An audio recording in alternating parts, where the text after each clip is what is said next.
Cabinet mission, heading डाल लीजिए cabinet mission.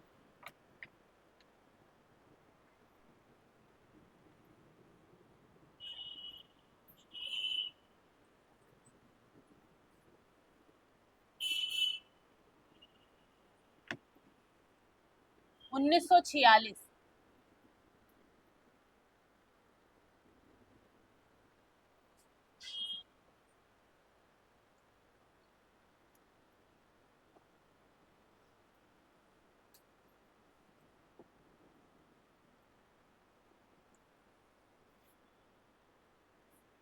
इसमें लिखो कैबिनेट मिशन के तहत, कैबिनेट मिशन के तहत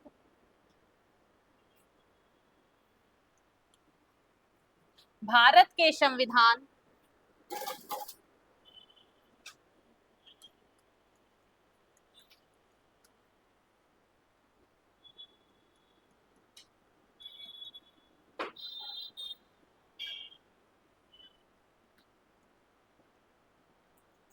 के तहत भारत के संविधान का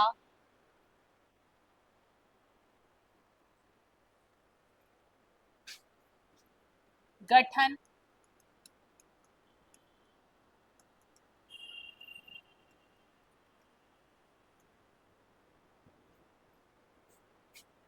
भारत के संविधान का गठन किया गया।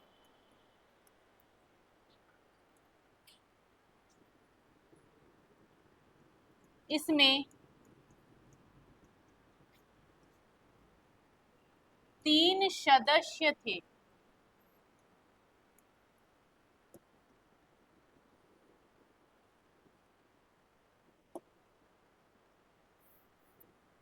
नंबर 1 लिखो एवी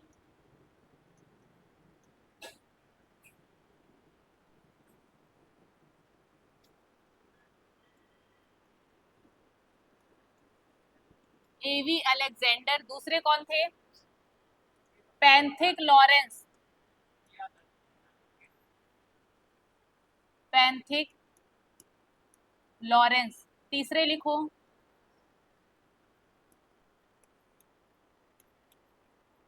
स्टेफोर्ड क्रिप्स।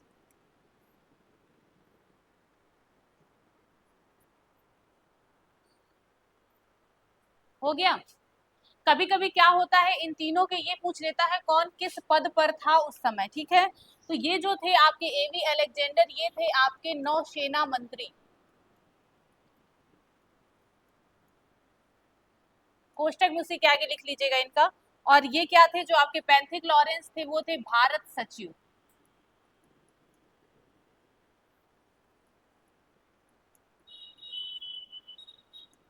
तीसरे आपके जो स्टेफोर्ड क्रिप्स हैं, ये थे व्यापार बोर्ड के अध्यक्ष।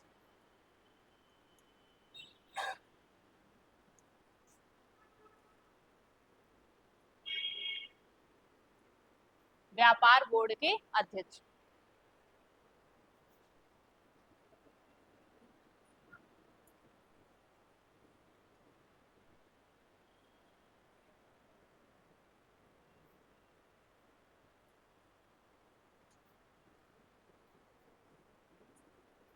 हो गया। इसके बाद अब आगे ये लिखना है आपका जो ये कैबिनेट मिशन था, कैबिनेट मिशन क्या योजना थी। इन्होंने अपनी योजना में कहा था कि इसमें से कितने सदस्य लिए जाएंगे, जिसमें क्या होगा, कैबिनेट मिशन जो आया था इसमें 3 सदस्य आए थे आपके, 3 लोग, जिसमें से एवी अलेक्जेंडर कौन थे, एक नौसेना मंत्री थे, पैंथिक लॉरेंस भारत सचिव थे, और स्टेफोर्ड क्रिप्स क्या थे, व्यापार बोर्ड के अध्यक्ष थे। यही तीनों आए थे भारत में क्या करवाने, संविधान का निर्माण करवाने आए थे। इसमें इन्होंने ये रखा कि क्या किया जाएगा, चुनाव करवाया जाएगा। चुनाव में आपके कुछ 200 कुछ सदस्य कहाँ से होंगे, ब्रिटिश प्रांत से होंगे, कुछ आपके देसी रियासतों से होंगे, और कुछ आपके कहाँ से होंगे, कमिश्नरी क्षेत्र से। ऐसे ऐसे करके तीनों जगह से क्या किया करवाया जाएगा, चुनाव करवाया जाएगा। और चुनाव के बाद जो जो लोग जीतेंगे उस आधार पर उनको फिर अलग अलग पद दिए जाएंगे, ठीक है। बाकी जो पहले अभी अंतरिम सरकार में पद थे तो वो तो अपने ऐसे विवेकानुसार दे दिए गए, तो उसमें कोई चुनाव नहीं हुआ था। लेकिन अब जो स्थायी रूप से बन रही है सरकार, बनेगी स्थायी रूप से, जो संविधान बन रहा है उसमें एक तरह से पहले क्या होगा, चुनाव होगा। चुनाव में जो जहां से जीतेगा, जैसा जो होगा उस हिसाब से उनको क्या दिया जाएगा, उनको पद दिया जाएगा। ठीक है, तो इसमें नेक्स्ट लाइन से लिखो, कैबिनेट मिशन योजना, कैबिनेट मिशन योजना में, कैबिनेट मिशन योजना में कहा गया, कैबिनेट मिशन योजना में कहा गया कि संविधान सभा में, कैबिनेट मिशन योजना में कहा गया कि संविधान सभा में 389 सदस्य निर्वाचित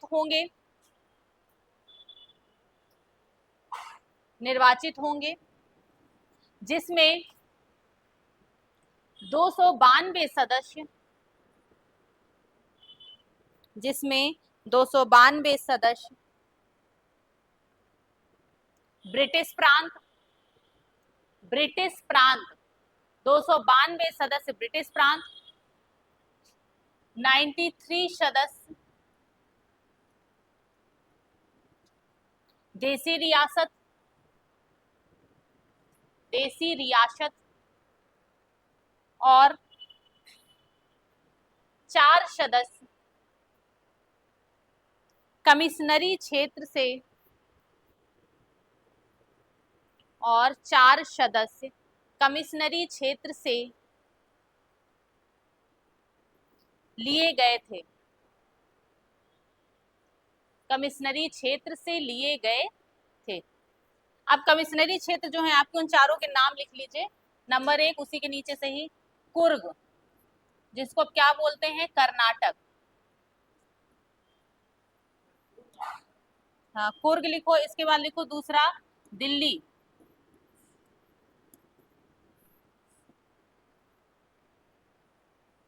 अजमेर मेवाड़,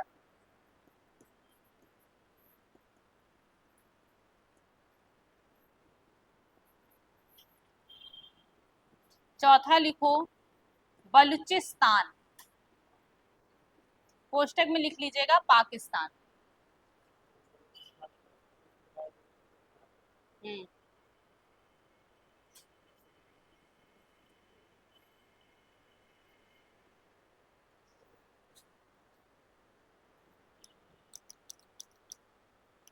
हो गया, बलूचिस्तान कोष्टक में पाकिस्तान।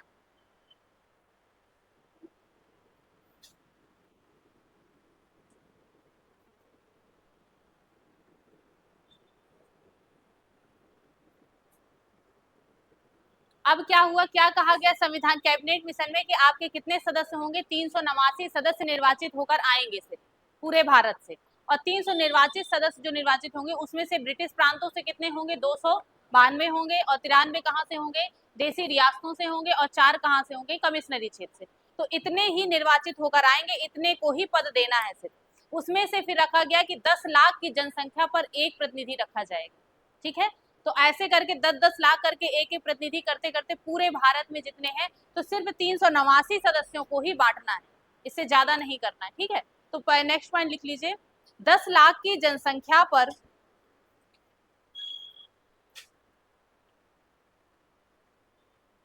10 लाख की जनसंख्या पर एक प्रतिनिधि को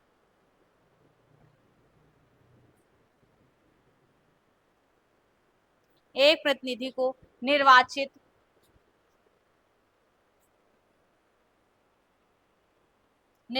किया गया। 10 लाख की जनसंख्या पर एक प्रतिनिधि को निर्वाचित किया गया। नेक्स्ट पॉइंट लिखो, संविधान सभा के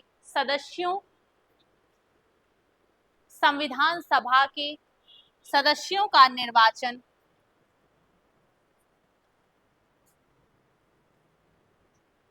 प्रांतीय विधानसभाओं,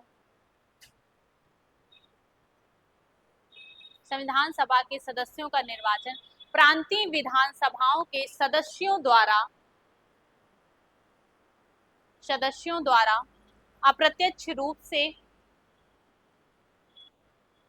अप्रत्यक्ष रूप से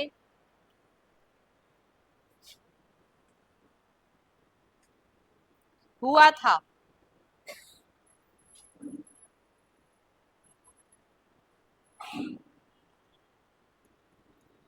जिसमें से सीटें जो मिली हुई थी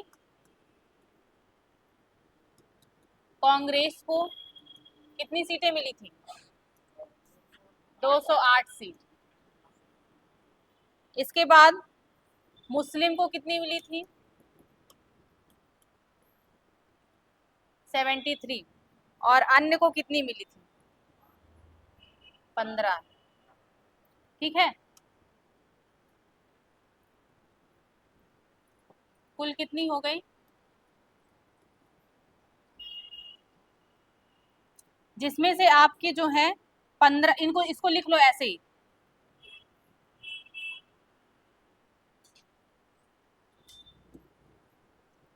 15 महिलाएं थी,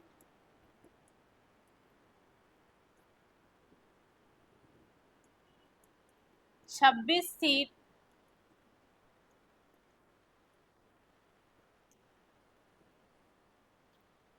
अनुसूचित जाति,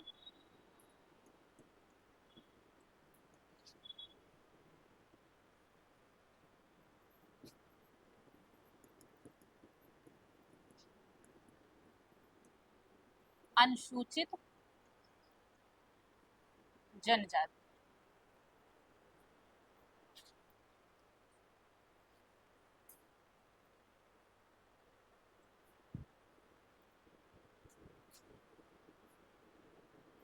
कभी कोई पूछ लेता है मुस्लिम जो लोग थे, मुस्लिम लीग की कितनी सीटें थी? 73 थी। ठीक है, कांग्रेस को कितनी मिली थी? 208, जिसमें 15 क्या थी? महिलाएं शामिल थी इस चुनाव में। और 26 सीटें किसको मिली थी? अनुसूचित जाति को। और 33 किसको मिली थी? अनुसूचित जनजाति को। अब ऐसा करते हैं, कभी कभी क्या होता है ना, आपको महिलाओं के नाम पूछ लेता है कि 15 महिलाओं में से किसी का नाम पूछ लेगा, इनमें से कौन सी महिला थी जो उस समय के चुनाव में नहीं थी या थी। तो उन 15 महिलाओं के हम लोग नाम लिख लेते हैं। तो उसको क्या करना, आप लोग एक दो बार पढ़ोगे तो ये याद हो जाएंगे। जिसमें से एक महिला जो थी वो आपकी क्या थी? मुस्लिम थी। तो ये क्वेश्चन आपका पूछा भी गया है कि चुनाव में उस समय आपकी कौन सी महिला, मुस्लिम महिला शामिल थी? हाँ, एजाज रसूल वो शामिल थी आपकी। ठीक है, और एनी मास्करीनी, जैसे आप क्रिश्चियन ने पूछ सकते, ये भी है। तो हम 15 के नाम लिख लेते हैं। कभी कभी होता है 4 दे देता, पूछता है इनमें से कौन सी थी जो उसमें शामिल नहीं थी। ठीक है, तो 15 लिख लेंगे तो कोई वो नहीं है। ये लिख लिया इतना। इसका हेडिंग ऐसे लिख लीजिए, 15 महिलाओं के नाम। हाँ, क्या है? हाँ हाँ हाँ, 296। इसमें आपके ये अन्य भी जुड़ गए हैं ना पूरे, टोटल मिला के। उसमें मैंने क्या लिखा? 389 होनी चाहिए पूरी, 389। और 200 कितनी होनी चाहिए मैक्सिमम? आपकी ये था कि 200 कितनी सीटें आपकी लिखी? 92 सीटें किसकी होनी चाहिए? ब्रिटिश प्रांत से। तो ब्रिटिश प्रांत में तो आपके ये भी आ जाएंगे, ये भी आ जाएंगे, सब आ जाएंगे ना, ऐसा थोड़ी ना है। हाँ हाँ, वो ऐसा नहीं है। ब्रिटिश प्रांत में आपके ये तो मैंने उसका डिवाइडेशन किया है, जैसे पार्टी का, ये पार्टी का डिवाइडेशन है, उसका नहीं है। ब्रिटिश प्रांत और देसी रियासत इसका नहीं है। इसमें पार्टी का नाम लिखा है ना, जैसे कांग्रेस है 208 मिली थी, मुस्लिम थी उनको 73 मिली थी, और अन्य पार्टियों को मिलाकर 15 मिली थी। तो ये पूरा मिक्स है पूरा, इसमें ये नहीं है कि देसी रियासत भी है, सारे मिक्स है इसमें। ठीक है, इस तरह लिखा हुआ है। हाँ, क्या लिख रहे थे? लिखिए 15 महिलाओं के नाम।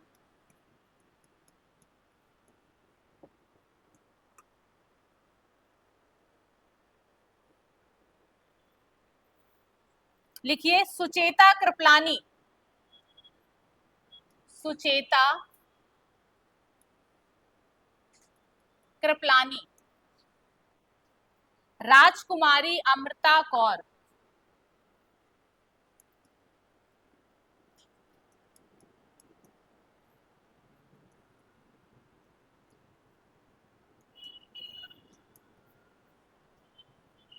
सरोजनी नायडू,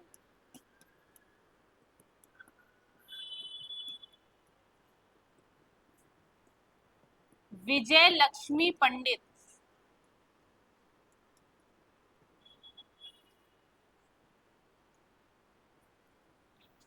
दुर्गा बाई,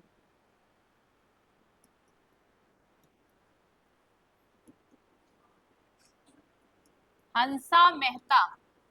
हाँ, वो इसमें नहीं लिखेंगे, वो अलग से आ जाएगा, इसमें नहीं आएगा, इसमें सिर्फ महिलाओं के नाम लिखो, ठीक है। वो आगे आएगा कौन कहाँ से, किसने कहाँ से चुनाव लड़ा था, उसको हम बाद में लिख पाएंगे कि राजेंद्र प्रसाद जी कहाँ से लड़े थे, और ये कहाँ से लड़ी थी, सरोजिनी नायडू कहाँ से, सबका अलग अलग। देखो दुर्गा बाई हंसा मेहता, इसके बाद लिखो कमला चौधरी,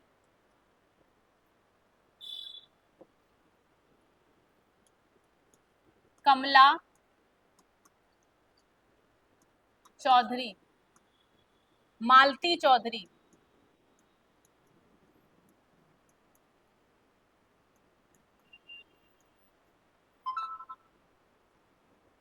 लीला राय,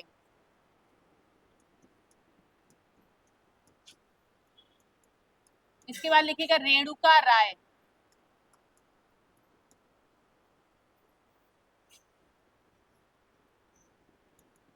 अम्मू स्वामीनाथन,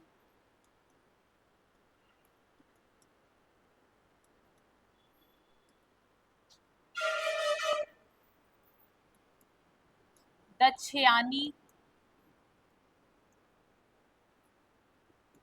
वेलायुधन,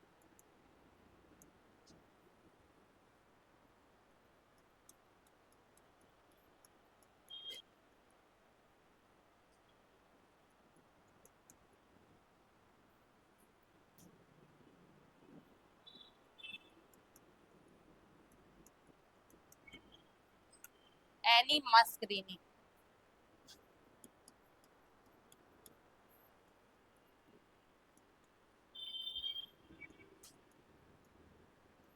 बेगम एजाज रसूल,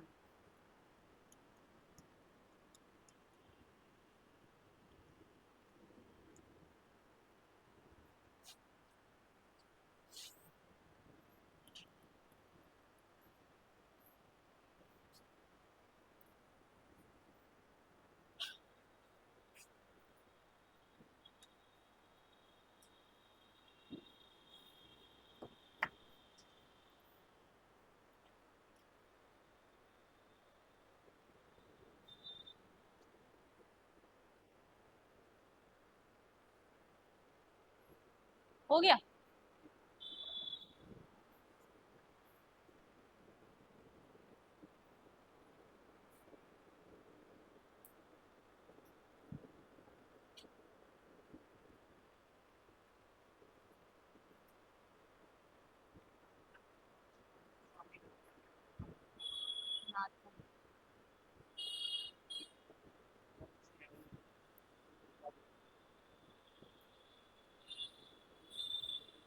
अब देखो इसमें तो ज्यादातर अभी तक में क्वेश्चन पूछा गया है तो सिर्फ मुस्लिम महिला का पूछा गया है कि इनमें से कौन सी 15 महिलाओं में कौन सी ऐसी थी जो मुस्लिम महिला थी, तो वो तो ये मैं एनी क्या सॉरी बेगम एजाज रसूल है।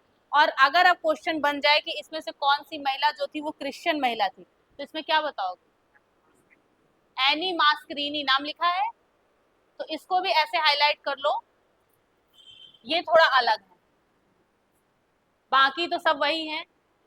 भारतीय नारी सुचेता कृपलानी, ऐसे तो फिर बहुत सारी आ जाएंगी, एक अलग छांटना होता है, सिर्फ इसमें से मुस्लिम एक ही है इसलिए वो पूछ लिया गया। सुचेता कृपलानी, राजकुमारी अमृता कौर, सरोजिनी नायडू, विजयलक्ष्मी पंडित, दुर्गाबाई, हंसा मेहता, कमला चौधरी, मालती चौधरी, लीला राय, रेणुका राय, अम्मू स्वामीनाथन, दक्षयानी वेलायुधम, एनी मास्करीनी, बेगम एजाज रसूल और पूर्णिमा बनर्जी।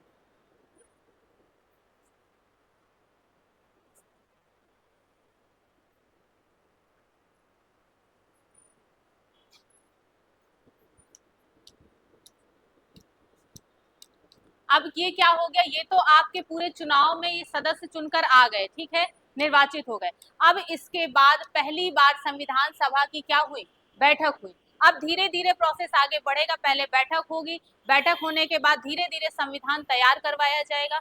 संविधान तैयार हो जाएगा जब, तब उसको फिर लागू किया जाएगा, और लागू करने के बाद फिर उसमें सारे भाग, कितने भाग हैं, कितनी अनुसूचियां हैं, फिर उनको क्रम से आगे पढ़ते चलेंगे।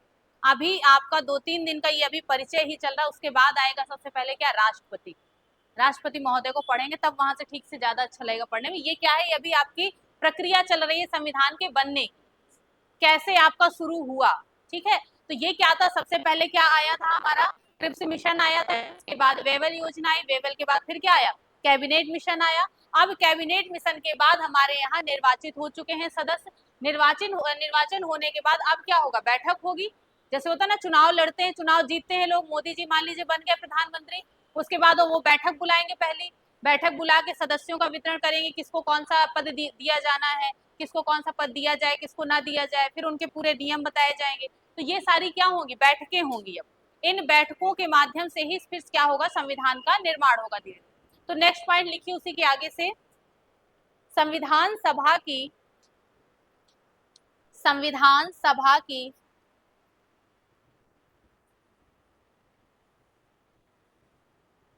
पहली बैठक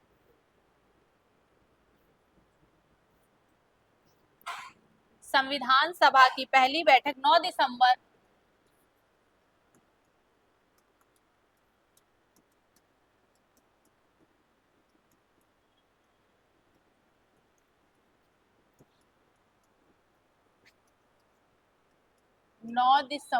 1946 में हुई।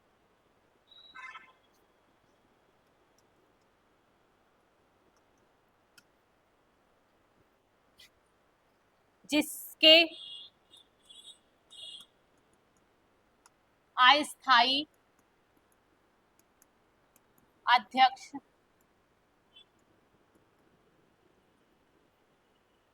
सच्चिदानंद सिन्हा थे।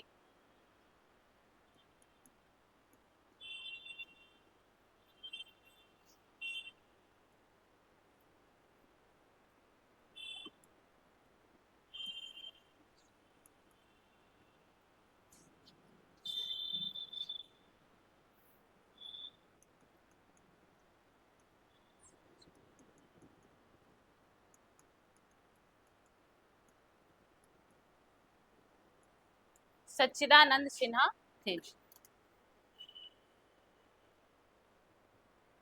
नेक्स्ट पॉइंट लिखो, 11 दिसंबर 1946 को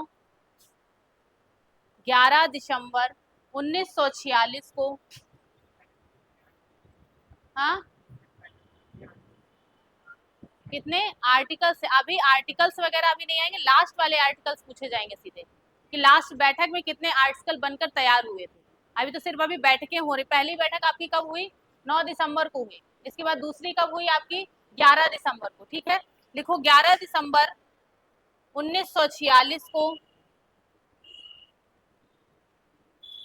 डॉक्टर राजेंद्र प्रसाद को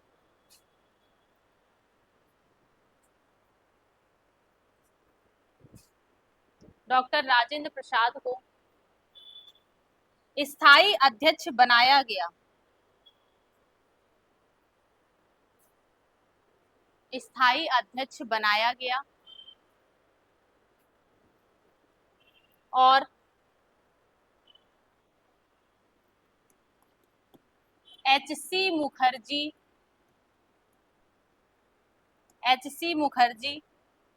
तथा टी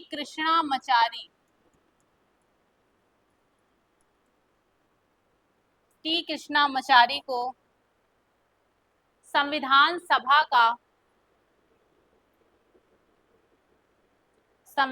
सभा का उपाध्यक्ष बनाया गया।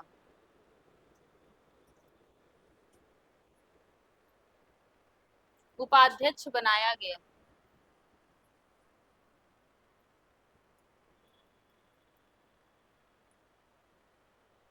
हो गया। नेक्स्ट पॉइंट लिखिए, 13 दिसंबर 1946 को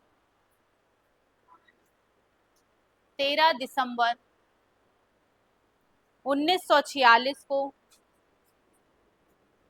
नेहरू जी के द्वारा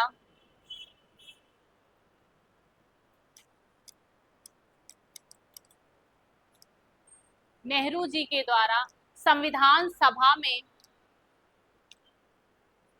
13 दिसंबर 1946 को नेहरू जी के द्वारा संविधान सभा में उद्देश्य प्रस्ताव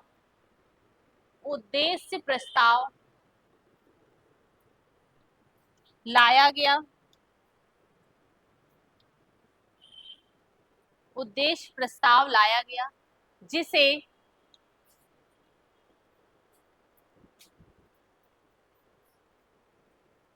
बाईस जनवरी 1947 में जिसे 22 जनवरी 1947 में स्वीकार किया गया। 22 जनवरी 1947 में स्वीकार किया गया।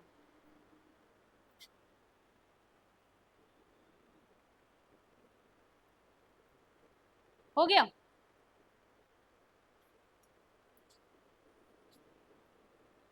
आगे नेक्स्ट पॉइंट लिखिए।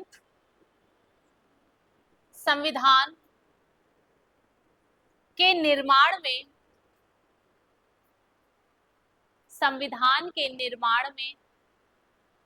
2 वर्ष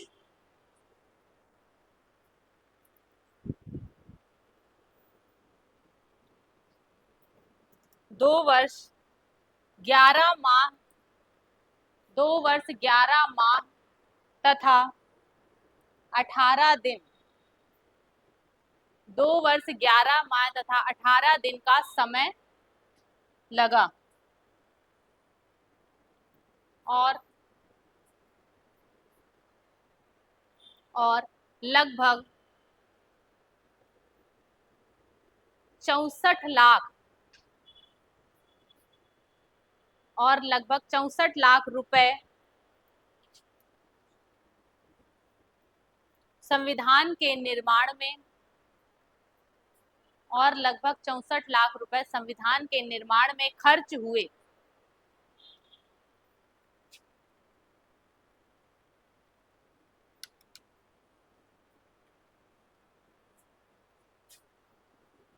हो गया।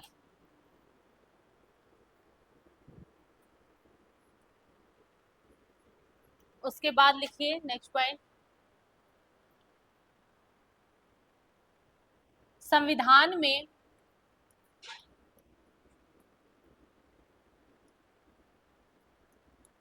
तीन सौ पंचानवे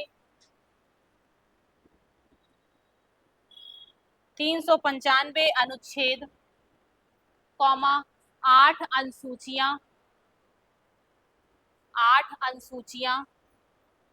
22 भाग बनाए गए थे।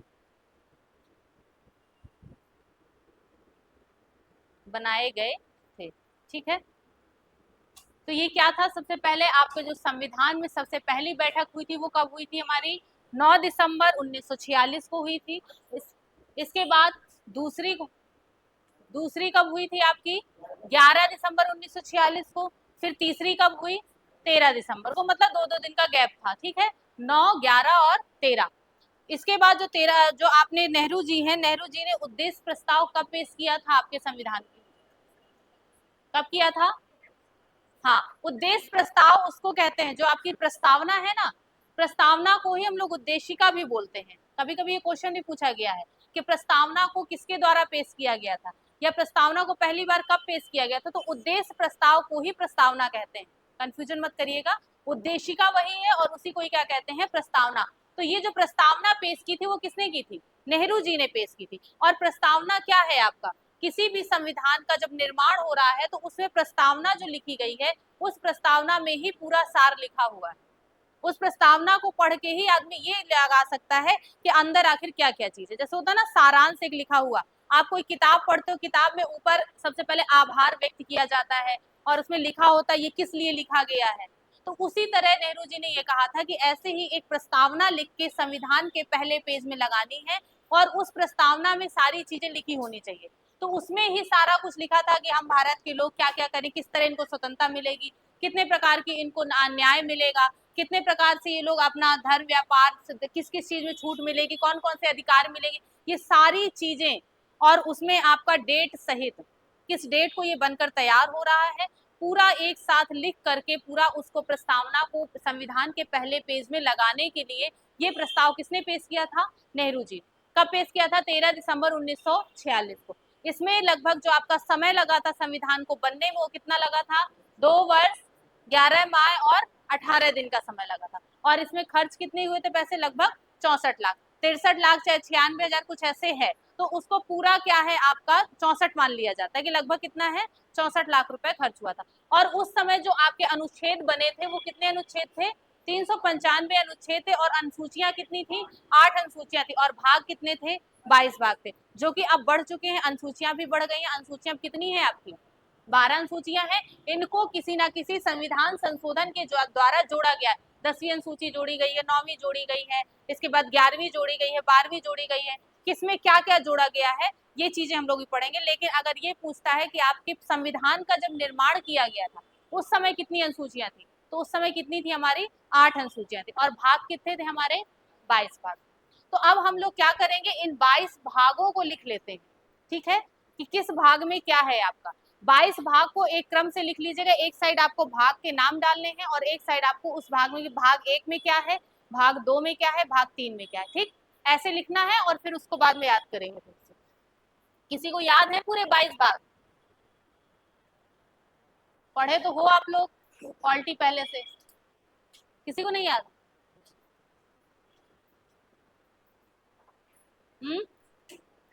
भूल गए? अभी मैंने पिछले बार भी पढ़ाया था 22 भाग, जितने भी जो बच्चों ने पॉलिटी पढ़ी उनको सबको याद होंगे। ट्रिक से याद करवाया था इसलिए पूछ रही हूँ। अगर याद है तो अच्छी बात है, वरना फिर हम बताएंगे इसको कैसे याद करें। भाग से और अनुसूची से क्वेश्चन पूछता है इस वजह से। भाग 1 में क्या है? क्षेत्रफल है। 2 में क्या है? नागरिकता। 3 में क्या है? मूल अधिकार। और 4 में क्या है? नीति निर्देशक। तो कहां से देख के बता रहे हो? अरे भाई हम सब पता चल जा रहा है। नीति निर्देशक तत्व। 5 में क्या है? आप ना देख पाओ।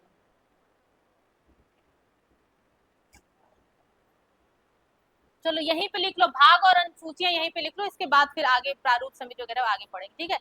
बीचों बीच आगे एक पेज से डाल लो, भाग लिखो ऊपर, 22 भाग।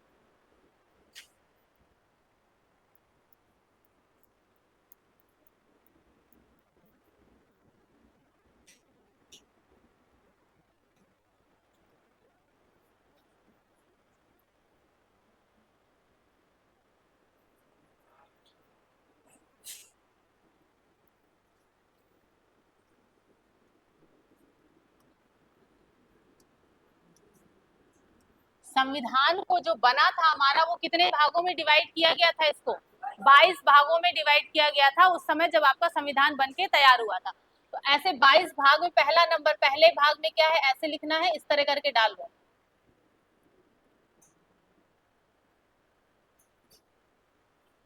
पहले में लिखो क्षेत्रफल,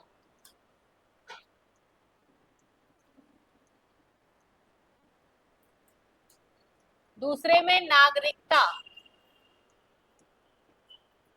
तीसरे में मूल अधिकार,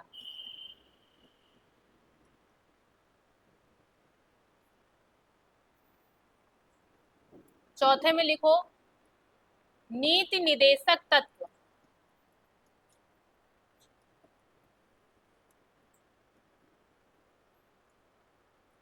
नीति निदेशक तत्व। चौथे के ए में लिखो मूल कर्तव्य,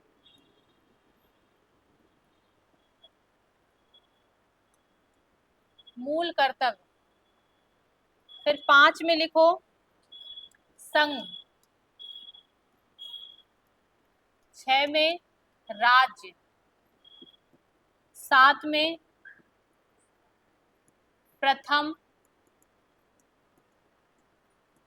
अनुसूची के भाग,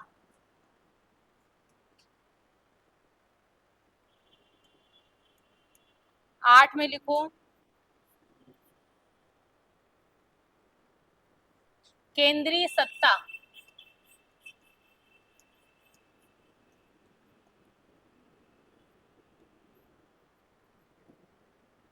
9 में है आपका पंचायती राज।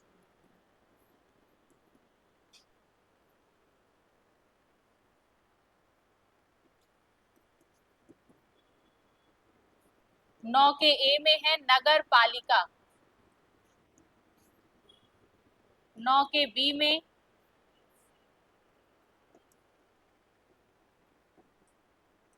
सहकारी समितियां।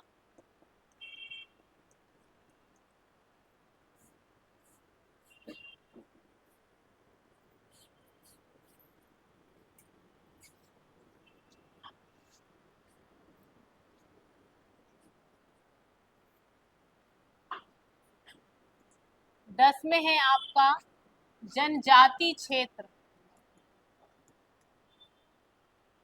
11 में है आपका संबंध।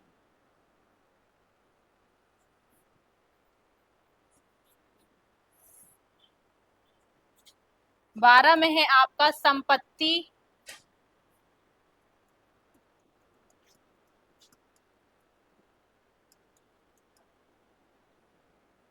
'संविदाएं वाद।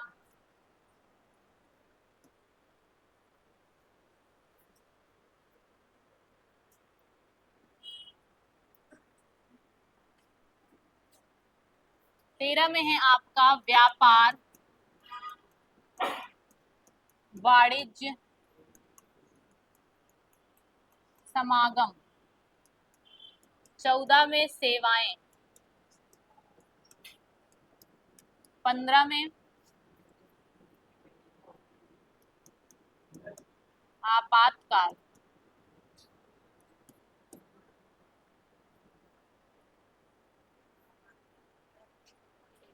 हाँ, रुकना।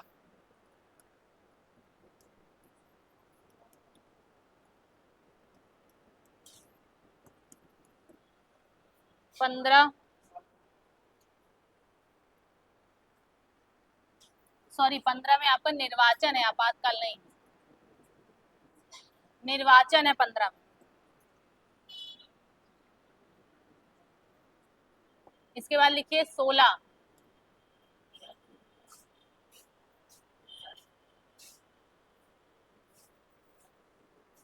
16 16 में लिखो विशेष उपबंध।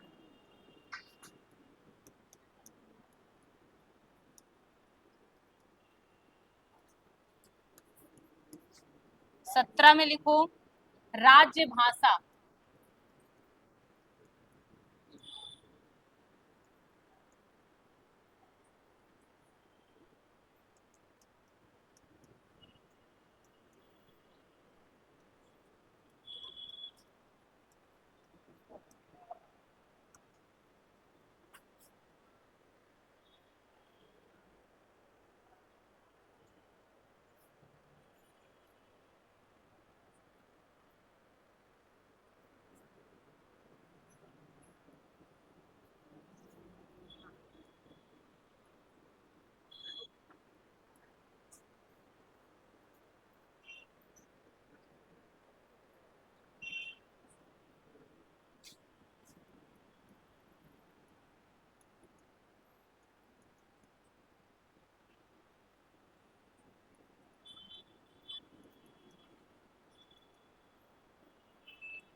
लिख गया।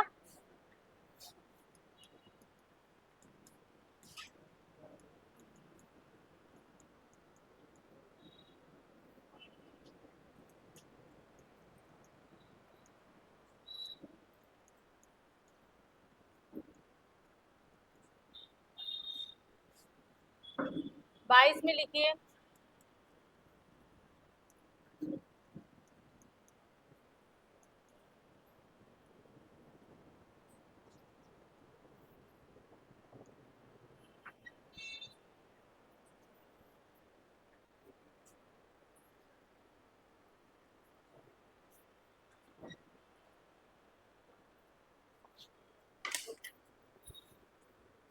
ये इतनी भयंकर राइटिंग समझ में आ जाती है।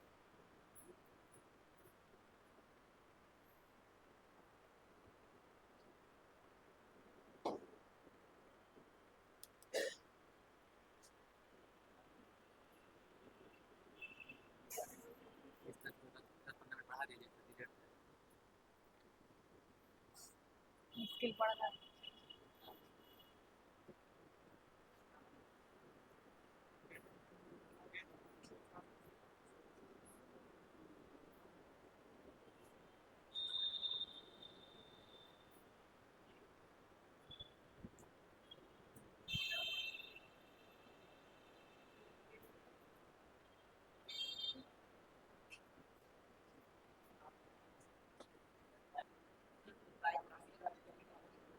हो गया।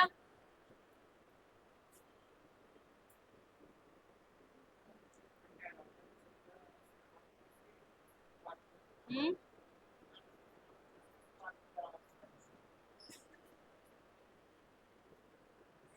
अभी सब बताएंगे, परेशान मत हो, सारी चीजें तुरंत से जानने की कोशिश अच्छी बात नहीं है। हाँ, मैं अभी सारा लिखवाऊंगी, जितना चीजें बोल रहा हूँ ना सब बताऊंगी भी समझाऊंगी भी, थोड़ा धैर्य रखो। है इतना सारा। क्या है? वही कह रहे हैं, पॉलिटी है बहुत सारी, लेकिन उसको धीरे धीरे पढ़ोगे तो समझ में मैं इकट्ठे उड़ेल दूंगी ना तो पूरा मतलब एक, तो अब उतनी पढ़ने के लिए तो कुछ थोड़ा सा धैर्य रखना पड़ेगा ना, धीरे धीरे चलने तो समझ में आ जाएगा, सारी चीजें तुम्हें क्लियर हो जाएंगी, ये नहीं लगेगा कि अभी कुछ रह गया। क्या चीज नहीं आता? हाँ हाँ, नहीं वो वही चीज कह रहे हैं कि उसको एक क्रम होता है हर चीज का, आप क्रम से पढ़ते चलोगे तो समझ में आ जाएगा सारा। बहुत सा ऐसा होगा जो हमने खुद ही नहीं पढ़ा होगा, लेकिन है कि बहुत सी चीजें, लेकिन वो एक स्तर के अकॉर्डिंग होता है। आईएएस वाला बच्चा पढ़ रहा है तो उसको पढ़ना है कि वो तो ऐसी ऐसी चीजें पढ़ेगा, ऐसी ऐसी जो आपने कभी सुनी नहीं होंगी, है ना, तो वो एक लेवल। अब ऐसे पॉलिटी में अगर पीएचडी करनी हो तो बात अलग है कि उसकी ऐसी ऐसी चीजें पढ़ो कि उससे एक क्वेश्चन बाहर ना जाए, जब हमें 10 क्वेश्चन भी नहीं आने पॉलिटी से। हाँ, तो वही करे, इंटरेस्ट फील कर, अब इंटरेस्ट के साथ ही पढ़ोगे तो सब्जेक्ट अच्छा लगेगा, विदाउट इंटरेस्ट एक पढ़ाई के तौर पे पढ़ोगे तो बोझ लगेगा। लिख गया सबका? पहले में क्या है? दूसरे में? तीसरे में? बड़ा एनर्जी डाउन हो गई भाई। व्रत है क्या सबका आज? है? लग तो नहीं रहा है। किसका किसका व्रत है? कोई नहीं है देखो, मेरी एनर्जी डाउन करवा रहा है। अरे